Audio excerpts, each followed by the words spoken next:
Praise lord. కీర్తనల గ్రంథము 40. యెహోవా కొరకు నేను సహనంతో కనిపెట్టుకుంటుని, ఆయన నాకు చెవియొగ్గి నా మొర ఆలకించెను. నాశనకరమైన గుంటలో నుండి, జిగటగల దొంగ ఊబిలో నుండి ఆయన నన్ను పైకెత్తెను.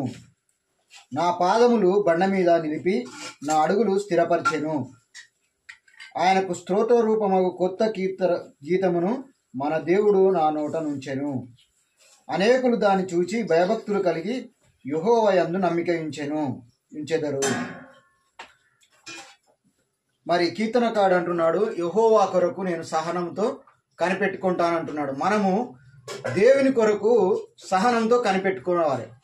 ఏ విషయంలో కూడా దేవుడు మనకు ఆలస్యం చేస్తున్నాడని కొన్నిసార్లు మనము తొందరపడతాం, కానీ సహనంతో కనిపెట్టుకొని ఎదురు చూడమని చెప్తున్నాడు.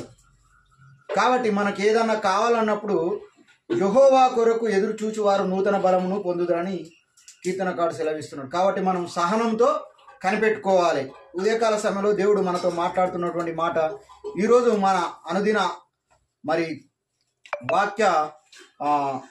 వాగ్దానము ఏమని సెలవిస్తున్నాడంటే సహనంతో కనిపెట్టుకోవాలట. అప్పుడు సహనంతో కనిపెట్టుకున్నప్పుడు నీకేం చేస్తాడంట దేవుడు అంటే, నాశనకరమైన గుంటలో నుండి, జిగటగల దొంగ ఊబిలో నుండి నన్ను ప్రేమించి రక్షించినావు. మరి కీర్తనకాడు అంటున్నాడు, జిగటగల దొంగ ఊబిలో నుండి, నాశనకరమైన గుంటలో నుండి ఆయన నిన్ను లేవనెత్తుతానంటున్నాడు.